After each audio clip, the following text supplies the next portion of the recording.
Gracias y bienvenidas y bienvenidos a un podcast más de Tercera Vía.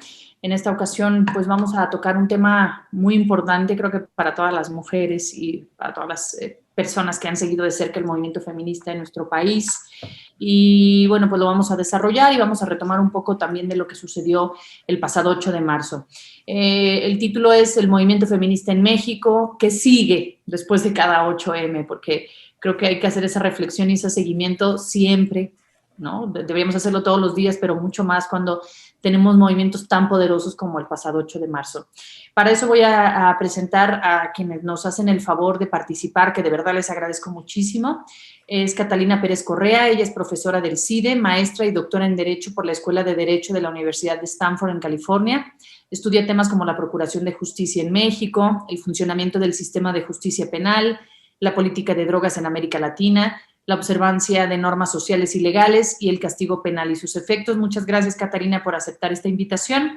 Y también nos acompaña Tania Magallanes, ella es jefa de información de LJA, un medio importante en Aguascalientes, es licenciada en Letras Hispánicas y fue profesora de literatura por 2 años en Los Cerezos del Estado. Lectora, fervorosa de lo mundano y mantiene su columna Por mis ovarios bohemias. Bienvenidas, ¿cómo están? Muchas gracias, Nayeli, por invitarnos en a este espacio. Muchas gracias por Gracias por la invitación. Gracias por aceptar la invitación. Y si se escuchan algunos ruidos de fondo, bueno, pues ya saben cómo es el tema de la pandemia y convivimos con hijas, hijos y demás familiares en nuestros hogares. Bueno, pues vamos a iniciar. A mí me gustaría hablar con Catalina en un momento más sobre estos intentos de represión y de criminalización que hemos visto por parte del Estado mexicano. No solamente en el caso Aguascalientes sucedió o ha sucedido también en la Ciudad de México, sucedió por ejemplo también en Cancún, pero quisiera que nos platicara primero Tania Magallanes, que estuvo cubriendo la marcha en Aguascalientes el pasado 8 de marzo, estuvo ahí de cerca, lo estuvo publicando también en sus redes sociales. ¿Qué fue, Tania, lo que pasó? Primero fue una movilización histórica en Aguascalientes, ¿no? Pese a la pandemia, yo nunca había visto una marcha tan numerosa, lo cual es maravilloso, pero también hubo pues este intento de represión. Tania, cuéntanos qué sucedió. Sí, como bien dices, Anayeli, yo estimo que fueron más de 3,000 mujeres las que en esta ocasión participaron, pero no solamente se trató de mujeres, tal vez en el contingente grueso sí, al haber sido convocado como separatista, bueno, no estuvieron incluidos hombres y también, bueno, cabe mencionar que era inclusivo para personas no binarias, ¿no? Entonces, el músculo de la manifestación era abundante desde un inicio, pero que también había muchas familias, había niños, había personas mayores también que estaban acompañando en esta manifestación, en la exigencia de justicia, y bueno, empezó muy puntual esta manifestación, la organización fue en ese aspecto, se retomó de manera precisa, y colocaron en un inicio en la Fiscalía del Estado, que yo creo que eso fue parte de la narrativa también de cómo sucedió la manifestación aquí en el estado de Aguascalientes, cruces rosas por las omisiones que ha tenido la Fiscalía General del Estado en cuanto al trato y el acceso a la justicia, ¿no? Garantizar la justicia por parte de estos aparatos que deberían de hacerlo. Bueno, pues también cabe recordar que en Aguascalientes en lo que va del año ya se han contabilizado 4 feminicidios, ¿no? Que para también ser un estado como este y con los números que hemos tenido anteriormente, pues es increíble. Pero pues no se trata solamente de números, ¿no? Y bueno, en el inicio de la manifestación colocaron estas cruces para continuar con el contingente hasta llegar por el centro de la ciudad también a la calle de Madero, donde se encuentra la Comisión Nacional de Derechos Humanos, bueno, desde el estado de Aguascalientes, sucede acá en Aguascalientes, donde también las mujeres empezaron a hacer, tengo que decirlo así, de manera muy pacífica y en total, pues ahora sí que respeto a su libre derecho a la manifestación, empezaron a hacer pintas y a colocar stickers también por las omisiones en las que ha incurrido las comisiones, bueno, en ese estado la Nacional de Derechos Humanos, donde ni siquiera recomendaciones han emitido y pues que también se traduce en el caso de Aguascalientes en la Comisión Estatal, ¿no? Entonces continuó hasta llegar a el Congreso del Estado, donde se replicó esta misma acción y hasta este momento no había alguna presencia de la policía. Las policías que estaban ahí eran meramente de tránsito, que estaban custodiando que todo se desarrollara de manera pues pacífica, de manera donde no hubiera transgresiones pues al orden. Entonces, hasta ese momento, donde ya había acciones por parte de las mujeres, no se había visto más movilización de la policía, ¿no? Una vez que llegan a la Excedra, a la Plaza de Armas, bueno, se colocan en este espacio y es abundante la manifestación, donde también empiezan a hacer pintas, donde empiezan a hacer un memorial por las mujeres que han sido asesinadas, víctimas de feminicidio aquí en Aguascalientes a lo largo de la historia, y empiezan a hacer las pintas, los stickers, a tener consignas. Eh, entonces, hasta ese momento ya habían pasado hora y media de la manifestación, la movilización no se había desarrollado de ninguna otra manera, y aunque veíamos la presencia de, de personal, de elementos de la policía, en este caso en el centro, precisamente por haber sido convocada como separatista, pues eran mujeres. La verdad es que solamente estaban observando qué es lo que sucedía, no había ningún tipo de limitación o de freno o confrontamiento contra las manifestantes. Y en algún momento observo que se empieza a desglosar un grupo importante de mujeres hacia frente del Palacio de Gobierno, y ahí es donde al empezar a observar que van a repetir las acciones anteriores en cuanto a pintas y stickers, perdón, la policía sí se coloca en una valla para proteger los muros, obviamente, del Palacio de Gobierno, y bueno, estar mediando ahí con las mujeres, pero también es que su actuar fue muy pasivo en ese momento. Entonces las chicas comienzan a manifestarse ahí, y donde la consigna más fuerte hacia los policías que estaban en ese momento era ¿dónde estabas cuando me violaban?, ¿no? Donde en este repudio al actuar policial también se pudo observar. Y en algún momento se disparó cuando empezamos a observar que se acerca, hay un importante grupo de policías que empieza a llegar a la plancha de la Plaza de Armas, con motocicletas a pie, con escudos de plástico, su uniforme completo, y pues la sola presencia policial obviamente hace que las chicas se amedrenten y empiezan a desplegarse hacia un costado, hacia Jardín Gobernadores, donde ahí ya las policías empezaron a hacer uso de extintores para empezar a dispersar el movimiento y a conformarlo. Si no viene un cerco, sí, para empezar a recorrerlo, a que saliera de la plancha. Y a esa hora, tal vez por la misma presencia policial, era evidente que ya no había ese músculo del inicio de la manifestación. O sea, si en el centro de la plaza había 500 mujeres ya, o sea, era mucho. Ya poco a poco ya había empezado como a, a vaciarse la plaza. Y contra los elementos de la policía, pues sí era descomunal la diferencia en cuanto a población. Entonces empieza esta corretiza contra las chicas, donde las principales actoras, actrices de esta situación fueron las mujeres policías alentados por los varones, donde en franca burla estaban incitándolas a violentar a las manifestantes. Y era terrible de verdad. O sea, creo que no solamente porque no nos hubiera tocado verlo aquí en Aguascalientes, sino en la presencia, ver con qué prepotencia y con qué brutalidad se hacía esta represión en contra de las chicas, ¿no? Para ese momento todavía había un montón de familias. Entonces sí veo que muchas señoras y señores empiezan a resguardar a los niños que estaban ahí. De verdad eran niños con pancartas. Entonces los empiezan a desdoblar y los jalan hacia jacarandas para protegerlos de esta situación, pero pues ya había evolucionado muchísimo, ya se estaba desarrollando toda esta parte de la represión, ¿no? Hasta una hora después, yo creo, todavía. Y para cuando terminó esta manifestación, bueno, se contabilizó a 25 personas que fueron detenidas y remitidas al C4, nuestra especie de barandilla acá en Aguascalientes. Entonces, de esas solamente quedaron 8 personas, 8 mujeres, un hombre, detenidas casi al filo de las 48 horas que ya había determinado la fiscalía, que eran lo que necesitaba para recabar las pruebas, ¿no? Sí, no me gustaría dejar pasar que después de esto la narrativa de los medios de comunicación en Aguascalientes fue totalmente criminalizadora hacia la manifestación, y bueno, dejando en un estigma no solamente el movimiento feminista, sino a las mujeres que luchan por sus derechos de verdad de manera terrible. Entonces, Esa fue como a grandes rasgos lo que sucedió esa noche y a posteriores con la narrativa en los medios de comunicación. Coincido totalmente, porque los videos que se daban en muchos medios de comunicación era justamente de las pintas o intentando hacer ver que eran las mujeres las que tenían toda la responsabilidad, pero por ejemplo tú nos compartiste un video que yo vi en redes sociales donde se veía el excesivo uso de fuerza en contra de algunas de las mujeres. Hubo una chica que incluso estuvo hospitalizada, una exalumna mía de la universidad en Aguascalientes, tendrá 19, 20 años, fue la primera vez que fue a la marcha y dice que ella no sabía si eran extintores o que lo que utilizaron le cayó en los ojos. Al final estuvo un par de días con problema en vías respiratorias, en ojos, tuvo que ir al médico, eso le implicó muchos gastos. Y bueno, toda esta situación que le dimos seguimiento, además de las personas que detuvieron, si mal no recuerdo, eran 7 mujeres y 2 hombres los que se quedan un mayor número de horas detenidos, e incluso se hablaba de que les podrían abrir un proceso penal.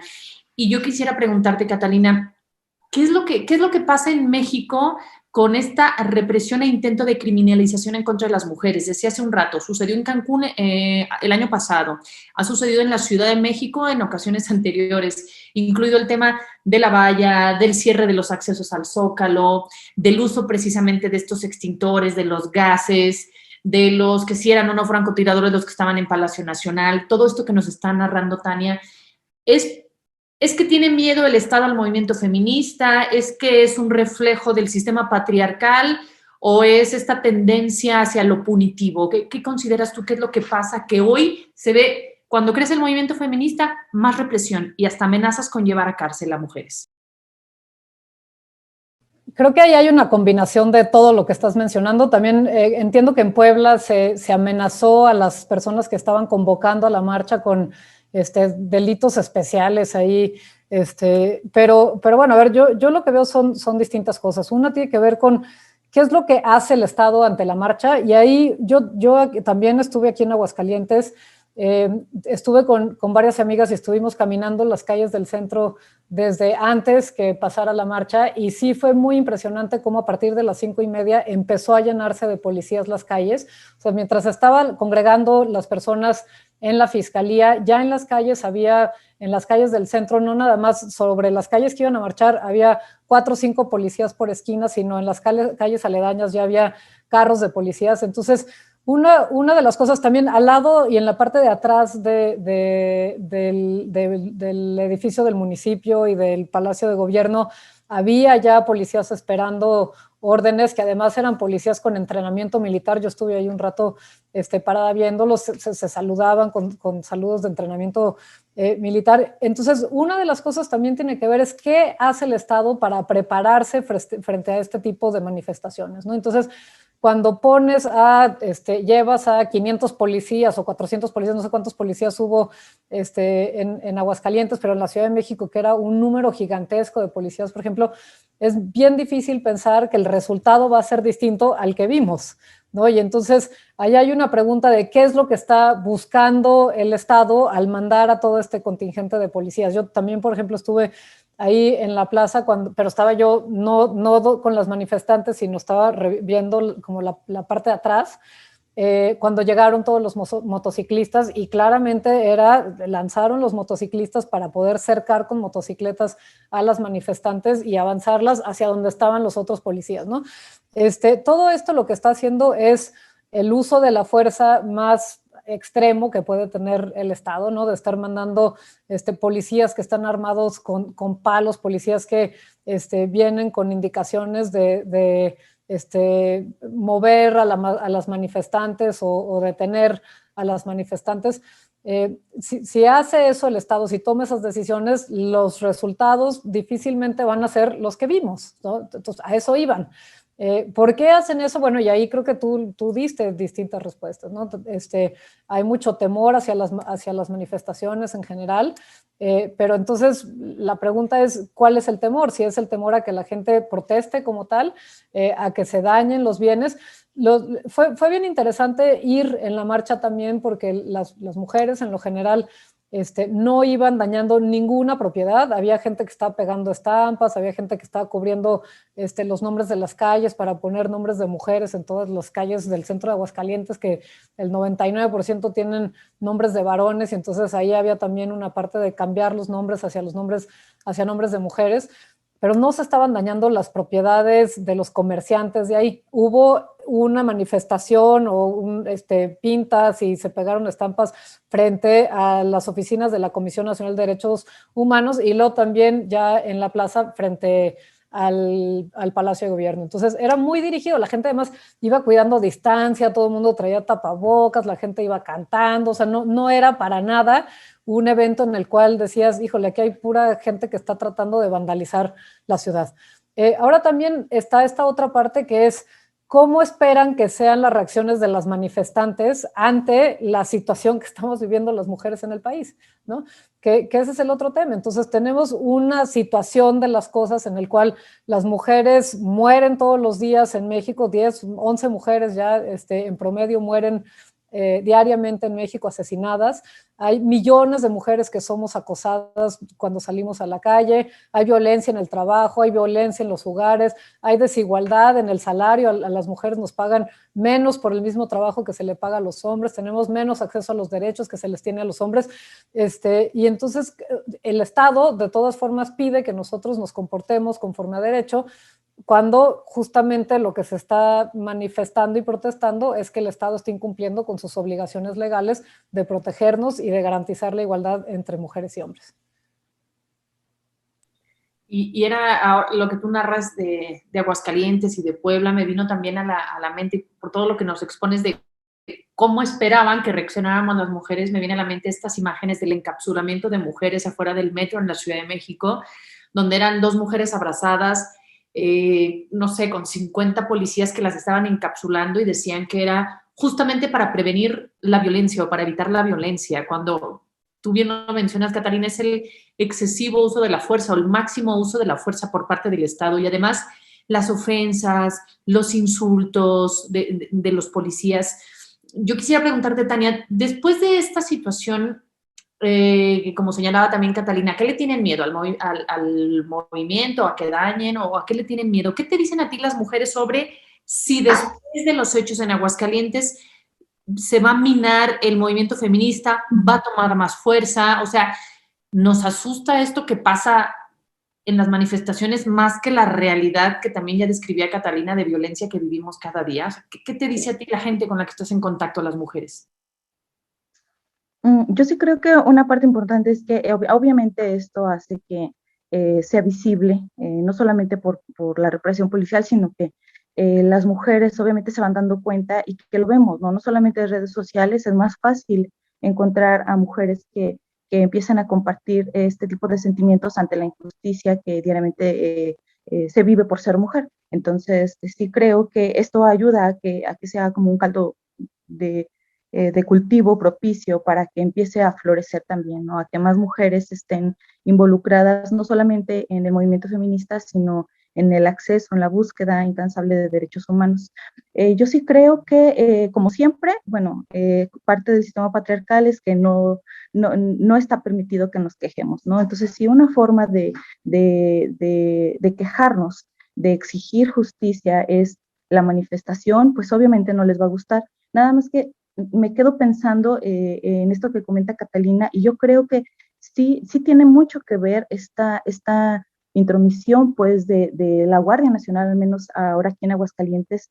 Si hay policías con entrenamiento militar, creo que eso exacerba también la violencia que se vive, y que sí, obviamente es en este contexto, es contra las mujeres definitivamente, pero que hay un incremento en la violencia también en exponencial, pues en todos lados. No son los primeros señalamientos ni las primeras denuncias que hay contra elementos de las policías de seguridad estatal o municipal.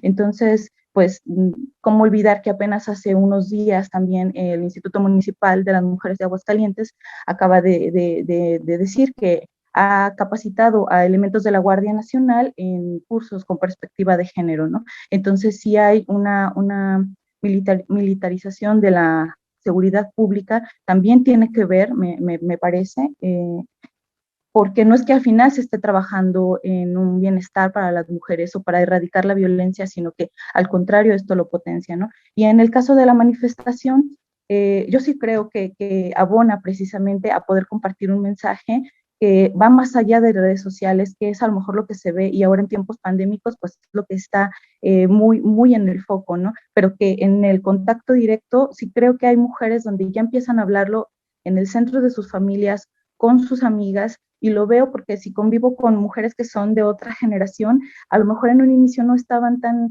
interesadas en integrarse, no a un movimiento feminista como tal, ¿no? Sino a una colectividad con mujeres donde pudieran hacer otro tipo de cosas, de pensamientos, de formar esa comunidad y que ahora es como más amable incluso, donde se ha transgredido, se ha llevado a unos límites más allá del término sororidad, sino a poder participar y a buscar precisamente este acceso a la justicia y a tener una vida digna, ¿no? Entonces yo sí creo que funcione para poder visibilizarlo, para poder poner un punto, un puntito, y me parece como muy pertinente. Le comentaba yo a mi madre hace unos días, ¿no? De la manifestación, obviamente ella estaba al tanto de que estaba ahí. Entonces yo decía, si yo no le puedo compartir a mi madre, si las mujeres no les podemos compartir en nuestro círculo cercano qué es lo que está sucediendo y nuestras propias vivencias, pues no importa si hay muchas marchas, porque muchas marchas ya hay, ¿no? Ahora esta visibilización en el contexto en el que estamos, con un discurso institucional por parte del gobierno de México, por parte de los gobiernos del Estado, las omisiones en las que incurren, es imposible que las mujeres de las casas, de nuestras colonias, nuestras mujeres cercanas, no perciban que hay en el ambiente algo ahí que las impulse ya a levantar la voz, ¿no? Y por supuesto que, como siempre, bueno, se busca que esas voces se callen, que no estén ahí presentes, no hay una manera de silenciarnos en este momento. Esa es mi percepción. Yo coincido totalmente porque muchas amigas mías o conocidas fueron por primera vez a una marcha o comienzan por primera vez a compartir algunos contenidos que tienen que ver con la visibilización de la violencia, contenidos pues relacionados también con el feminismo. Además vienen nuevas generaciones. Yo ya soy de la vieja guardia, pero ayer platicaba con unas chicas de una preparatoria, no sé, 15 años y ya tienen otra mentalidad, ¿no? Y yo creo que eso pues va a ir abonando, pero eso es lo que hace la sociedad ahora. ¿Qué es lo que hace o qué es lo que va a hacer el gobierno? Yo sé que a lo mejor esta pregunta es muy difícil, Catalina, porque no tenemos como una bola de cristal, pero ¿crees que vamos a mejorar? ¿Crees que el movimiento feminista va a incidir en la creación de políticas públicas con perspectiva de género? ¿Que los gobiernos van a comenzar a tomar otro tipo de decisiones? ¿O vamos a empeorar de plano? O sea, ¿qué consideras tú que va a pasar? Porque si tomamos en cuenta aspectos como eso que tú también comentabas hace tiempo de Aguascalientes, de que habían despedido a psicólogas y se había eliminado o se había cancelado el programa contra la violencia de género, el caso de Salgado, la militarización en el país, o sea, estas señales nos dicen que vamos a empeorar, pero ¿tú consideras que el movimiento feminista va a incidir en un cambio por parte de las instituciones gubernamentales? A ver, yo creo que va a incidir en esto que tú mencionabas, que es el cambio en las generaciones que vienen, y ya lo ha hecho. Yo por ejemplo, veo las amigas de mi hijo mayor o mis alumnas incluso, su forma de pensarse siendo mujer, sus derechos para hablar, para participar, ya son muy distintos a los que a nosotros nos enseñaron cuando nosotros estábamos en la escuela. Entonces, creo que ya hay un cambio generacional y para lo que sí sirve todo este movimiento es para que se sienten acuerpadas, defendidas, protegidas, todas estas otras mujeres y en general todas las mujeres, ¿no? Creo que también se trata de sentirnos acompañadas y de que realmente podemos hacer un cambio. No sé qué tanto lo vamos a poder hacer. Tú me dices, bueno, ¿qué tanto va a haber cambios en este gobierno específico en Aguascalientes, en el cual las legislaturas acaban de votar, la legislatura acaba de votar para incluir la vida desde la protección de la vida desde la concepción, o que se creó la Secretaría de la Familia para poder garantizar la familia tradicional? No creo que vamos a poder cambiar ahí mucho, pero sí creo que el hecho de que ya las mujeres más jóvenes se sientan empoderadas y acompañadas es una enorme diferencia, y que eso necesariamente va a traer un cambio. También creo, aquí hay una parte que me parece que es más complicado y tiene que ver con lo que hablamos hace ratito.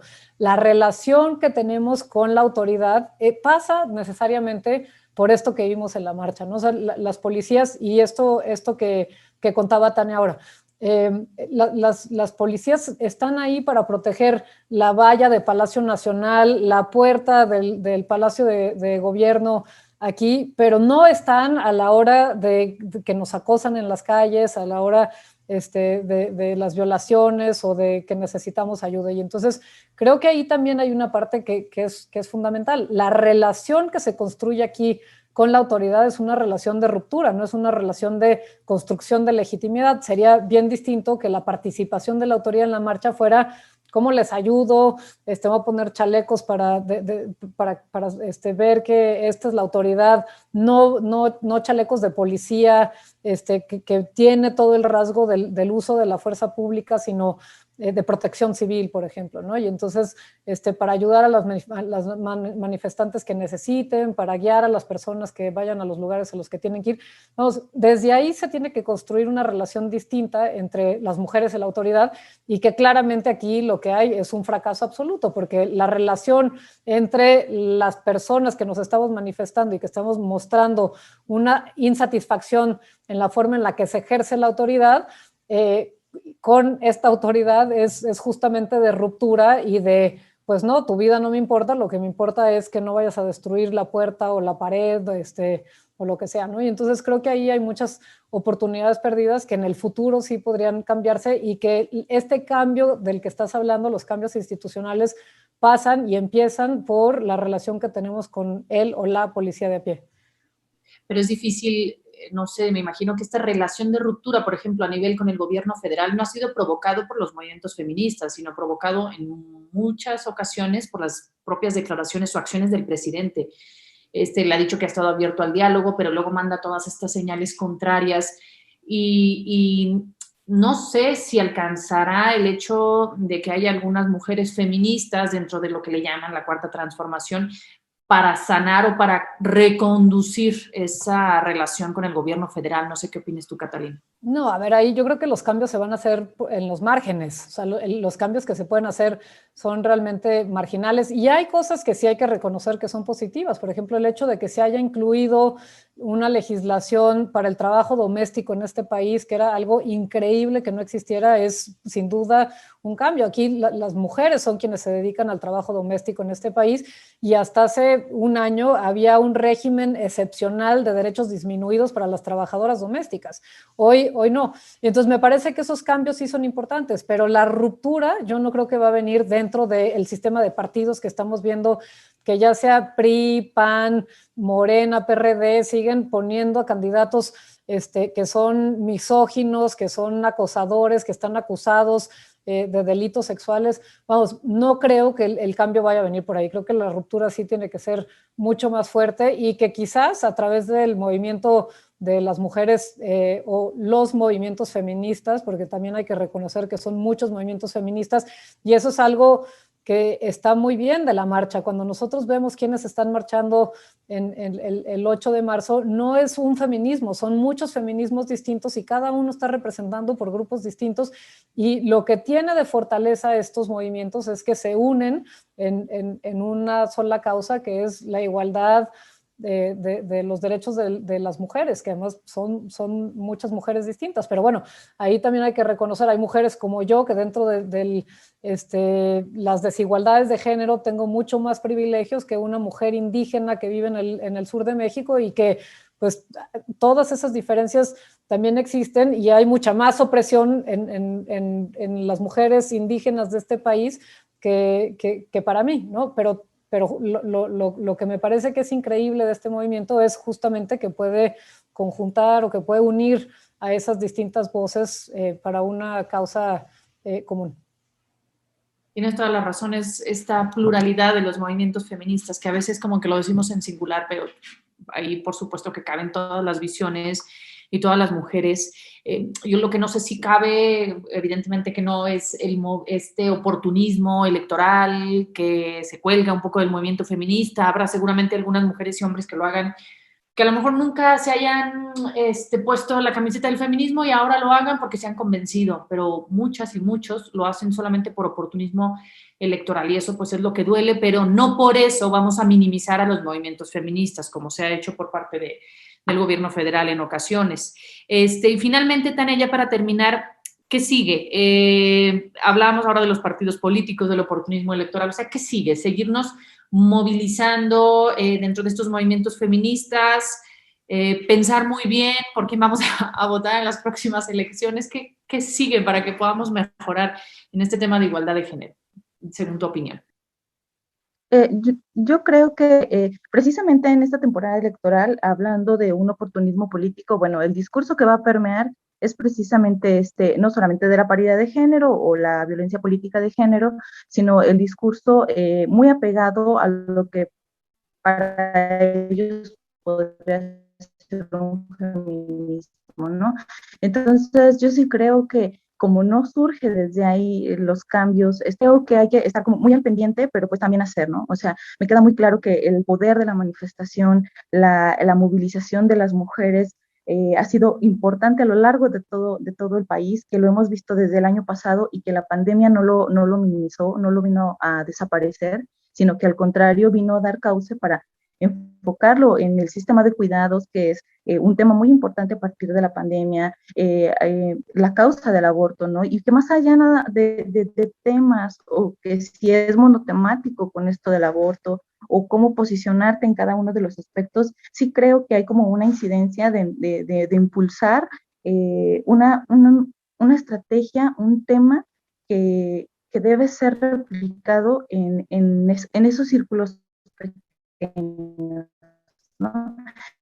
Entonces, si el poder de la manifestación en una causa como es el movimiento feminista, los movimientos, sí creo que partirá de ahí. En este caso, precisamente de las elecciones, ahora que lo mencionas, sí creo que va a ser también muy importante poner el dedo en la llaga, ¿no? O sea, si hemos estado hablando de por qué Salgado Macedonio está donde está, qué es lo que sucede y que ahora con las mujeres que van a venir, las mujeres van a ser las protagonistas de estas elecciones. Sí hay una exigencia, yo creo, porque esas mujeres que van a llegar ya no van a llegar a romper un techo de cristal, o sea, esas mujeres ya van a llegar nada más a abrir una puertecita, que mujeres desde mucho tiempo atrás vinieron a dejarles el camino, a allanarles pues el espacio, y que hay una deuda que sí hay que saldar, ¿no? Y como no solamente les podemos pedir a ellas, pues también es en la contraparte, ¿no? Entonces, esta es la elección más grande de México. No creo si efectivamente que surja de ahí un cambio, pero sí que se empiecen a formar células que empiecen a trabajar en sí mismo por organización, y la comunidad es lo que va a impulsar. Precisamente como en este caso, para aterrizarlo con el 8M, vimos que la comunidad de mujeres, siendo de distintas organizaciones civiles, fue la que contendió pues para hacer presión para que si en algún momento se había filtrado o atemorizado nada más para una amenaza psicológica de insistir en que las personas que estaban detenidas iban a caer en el cerezo femenil, en el caso de las mujeres, bueno, desde la organización de una comunidad se aposentaron afuera del C4, esas mujeres fueron las que tomaron las riendas para al menos hacer presión, llevar comida a los familiares, estar en contacto con abogadas, ver cuál era su situación, buscar a las que no aparecían, a las que estaban en ese momento desaparecidas, por así decirlo, ausentes, que no estaban ubicadas en el transcurso de una larga noche mientras estaban tratando de solucionar esto. Entonces, sí, creo que ese es el poder precisamente que da este tipo de manifestaciones, es este tipo de visibilizaciones desde una comunidad, hacer comunidad con mujeres. Yo creo que eso es lo que va a impulsar al final, hacer presión para que en estas elecciones, dentro ya los institutos, gobiernos conformados, empiece a hacer una cuña, ¿no? Yo esperaría que eso es lo que suceda y que no tiene por qué, porque no ha sucedido, pero que no se baje la guardia y que esta explosión después de la represión policial, bueno, también rinda frutos a lo largo de más tiempo, ¿no? Que no haya sido solamente un tema mediático. Muchas gracias, Tania. Catalina, para concluir con este tema, hablabas hace un momento del empoderamiento de las nuevas generaciones, de cómo nos vamos acuerpando, cómo nos vamos acompañando. Y mencionaba también, Tania, hace un momento de la llegada de las mujeres a los cargos públicos, de cómo romper ese techo de cristal. Hemos avanzado mucho, por ejemplo, bajo el principio de la paridad, pero vemos que todavía en los círculos más cerrados se siguen tomando las decisiones por parte de hombres, ¿no? Y se sigue, pues sí, con ese sistema patriarcal. En los cargos directivos en empresas, el porcentaje de mujeres sigue siendo muy bajo. En, por ejemplo, las juntas de coordinación política, en la toma de decisiones, sigue siendo bajo el porcentaje de mujeres. ¿Tú qué crees que sigue con el movimiento feminista relacionado con la política para este proceso electoral y para los años venideros? No, a ver, creo que sigue todavía un largo trayecto para realmente tener estas condiciones de igualdad que se están pidiendo. Y no sé, creo que ahorita sí lo urgente tiene que ver con que pare la violencia hacia las mujeres. Hace ratito hablamos tu pregunta que hacías, ¿no? ¿Por qué reaccionan así el Estado? ¿Por qué esta reacción? También, ahorita que hablaba Tania, por supuesto que tiene una parte de intimidación hacia las mujeres, ¿no? Para que el próximo año haya menos mujeres o quizás como no las pensemos si vamos a participar o no. Y creo que hay todavía mucha resistencia a esto. No nada más podemos hablar del patriarcado, es el Estado completo. Y entonces me parece que hay mucho que desmontar, mucho trabajo que hacer. Y bueno, creo que hay proyectos, por ejemplo, AUNA, este proyecto en el cual hay voces de mujeres de distintos partidos, en el cual se están uniendo distintas mujeres que están en estas posiciones ya dentro del sistema político que pueden hacer una diferencia, pero sin duda nos falta muchísimo que recorrer.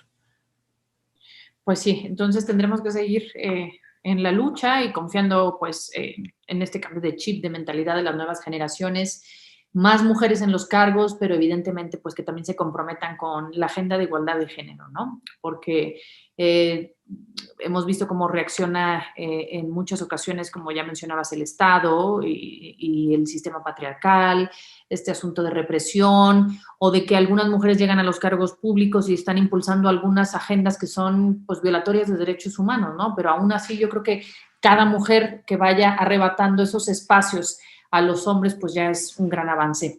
Muchas gracias a las dos, de verdad que aprecio mucho su participación en este podcast y bueno, pues nos saludamos pronto. Muchas gracias a ustedes dos. Gracias, muy buen día a ambas. Un abrazo.